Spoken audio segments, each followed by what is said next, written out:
Ferrari thought they had finally built the car that could fight for a championship again. 11 new upgrades, a radical rear wing nobody else dared to copy, millions spent, months of development. And then the FIA reportedly found something that changed the entire conversation around Ferrari's 2026 project. Because the upgrades did work. That's the terrifying part. The car became faster in Miami. Lewis Hamilton confirmed the speed was there. Charles Leclerc suddenly looked competitive again. Ferrari gained nearly 10 km per hour on the straights with their new Macarena rear wing alone. But despite all of that, Ferrari still collapsed when it mattered most. And now insiders believe the real problem is far bigger than strategy, drivers, or even the engine itself. Because Hamilton publicly accused Ferrari's simulator of giving completely false information. Think about that for 1 second. What happens if a Formula One team spends months developing upgrades using data that does not match reality? What if Ferrari designed their entire season around a car that only exists inside a computer? That possibility is exactly why the FIA's growing interest behind the scenes suddenly matters so much more than people realize. And the deeper you go into this story, the worse it gets for Ferrari. Ferrari arrived in Miami acting like a team that already knew something the rest of Formula One didn't. That was the first warning sign. Most teams bring small upgrades during the season. One new wing, a suspension tweak, maybe a lighter component. Ferrari brought an entire transformation. 11 separate modifications across more than half the SF26. And this wasn't desperation thrown together overnight. The package consumed massive wind tunnel time, simulator work, and aerodynamic development between China and Miami. Ferrari believed this was the moment their season would finally turn around. But here's what made everyone inside the paddock nervous. The centerpiece of the upgrade package looked almost dangerous. The Macarena rear wing. A design so unusual that no rival team copied it. That alone tells you how aggressive Ferrari became. In Formula One, teams steal good ideas immediately. If something works, everyone wants it by the next race. But Ferrari's wing was different. Instead of behaving like a normal rear wing, part of the structure could rotate during operation to dramatically reduce drag on straights. Imagine a parachute suddenly becoming thinner while you're sprinting. That's essentially what Ferrari tried to achieve. Less drag, more straight-line speed, more efficiency. And according to the reports from Miami, it worked almost exactly as Ferrari hoped. The SF26 gained around 10 km per hour on the straights. 10 kilometers. In Formula One, that kind of gain changes overtakes qualifying laps, battery management, even tire temperatures. Suddenly Ferrari looked alive again. Leclerc became extremely competitive through slower corners. The new floor improved rear stability under braking. The revised front wing balanced airflow into the upgraded floor. Everything connected together like one giant aerodynamic puzzle. And this is where Ferrari's confidence started turning into something else. Because Miami exposed a contradiction nobody could explain at first. The car looked faster. The data looked stronger. The upgrades appeared successful. Yet Ferrari still walked away looking broken. Only 14 points. A penalty for Leclerc. Strategic chaos. And behind closed doors, engineers reportedly started realizing something deeply uncomfortable. The real problem may not be the upgrades themselves. It may be the information Ferrari used to create them in the first place. And this is where Lewis Hamilton changed the entire Ferrari story. Not with a podium, not with a victory, with one sentence. After Miami, Hamilton openly admitted that Ferrari's simulator was giving him results that simply did not match the real car. That sounds technical, but the consequences are enormous. Because modern Formula One teams don't build cars by guessing anymore. Almost every major decision begins inside a simulator. Ride height, suspension balance, aerodynamics, energy deployment, tire behavior. Everything gets tested virtually before the real car even touches the track. Think of it like training for the world's biggest exam using the wrong textbook. You may study for months. You may work harder than everyone else. But when the real test arrives, nothing matches what you prepared for. That is the danger Ferrari may be facing right now. Hamilton explained that he would test setups in the simulator, arrive at the actual circuit, and immediately realize the car behaved differently. Different balance, different feeling under braking, different reactions through corners. And this becomes even more serious under the new 2026 regulations, because the electrical systems are now far more aggressive and complex than before. The MGUK system produces massive electrical power during races, and teams are still learning how the new generation of cars behaves in real conditions. That means simulator correlation matters more than ever. If a simulator is even slightly wrong, the entire development direction of the car can slowly drift away from reality. And suddenly Ferrari's Miami package starts looking completely different.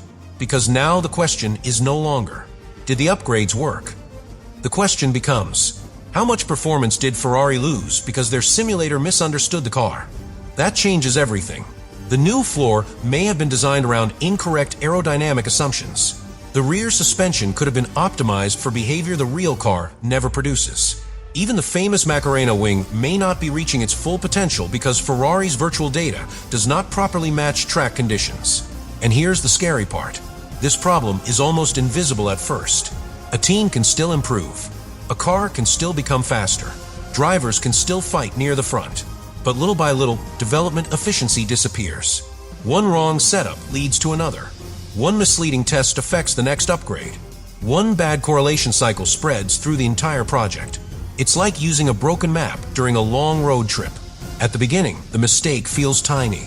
Hours later, you realize you've gone completely the wrong direction.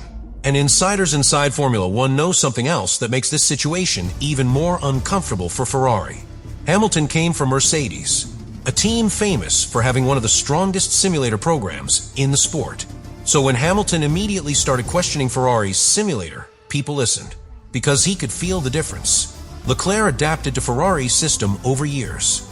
Hamilton arrived with fresh eyes, and sometimes fresh eyes expose problems that everybody else slowly learned to ignore. But here's where the story becomes dangerous for the entire season. Ferrari does not have time.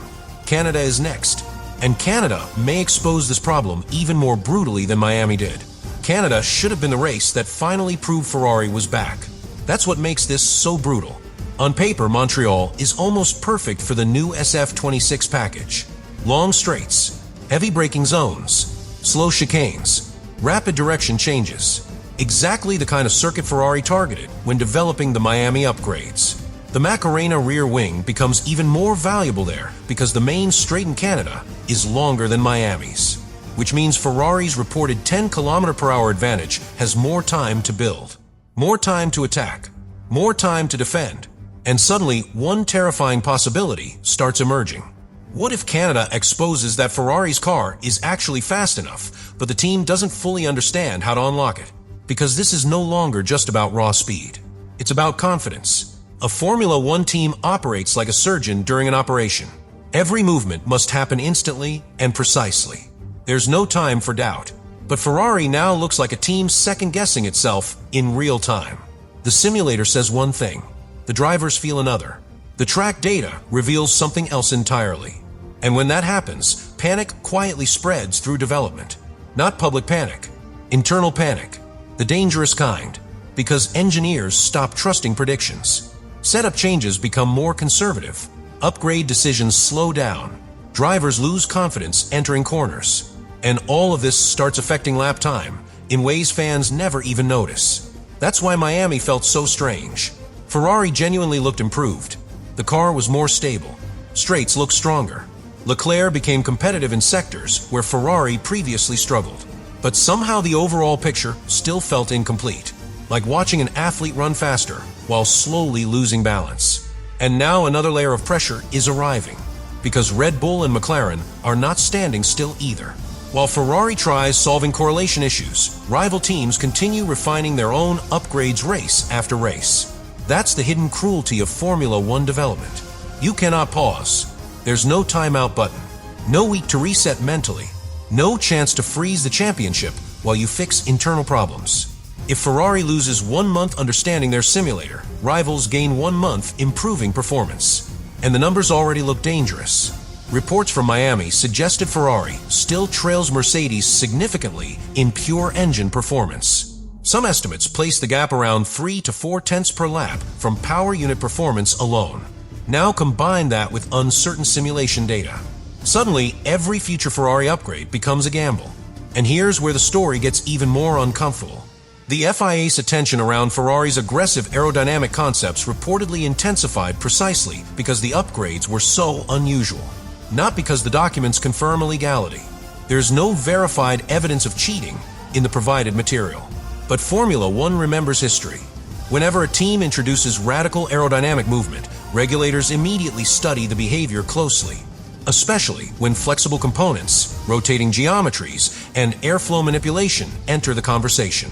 And Ferrari's entire Miami package revolve around airflow efficiency, the floor, the wing rotation, the diffuser interaction, the blown exhaust concept, everything connected, which means one small misunderstanding inside Ferrari's simulation models could create a chain reaction through the entire car. Like building a skyscraper, where every floor depends on measurements from the one below it. If the foundation is slightly wrong, the higher you build, the bigger the distortion becomes. And suddenly the real fear inside Ferrari becomes obvious. Not that one upgrade failed, but that the team may no longer know which data to trust. And that may be the moment Ferrari entered real danger. Because once a Formula One team loses confidence in its own tools, every single decision becomes heavier. And the worst part is that this kind of collapse doesn't happen all at once. It happens slowly, quietly. One confusing practice session, one setup that makes no sense, one upgrade that looks amazing in simulation but only good on track. Then suddenly an entire season disappears. That's why people inside Formula One are paying attention to Miami far more than the final points suggest. Because Miami may end up being remembered as the weekend Ferrari accidentally exposed the true state of the SF26 project. Not publicly, not intentionally, but through contradictions. The car improved, yet the team still looked lost. Hamilton sounded frustrated. Leclerc sounded cautious. Engineers sounded defensive. And the simulator controversy refused to disappear. That combination is dangerous, especially at Ferrari. Because no team in Formula One carries pressure like Ferrari. Every mistake becomes global news. Every radio message becomes a headline. Every strategy error turns into a week-long debate. And now imagine trying to solve a deep technical crisis while the entire world watches every move. That pressure changes people. Drivers start forcing laps. Engineers become afraid to take risks. Strategists become reactive instead of aggressive. And this may explain why Ferrari's Miami weekend felt emotionally disconnected from the actual pace of the car. The SF26 showed genuine speed. Some analysts even described the chassis and aerodynamic platform as one of the strongest parts of the entire package. But Formula One cars are not isolated machines.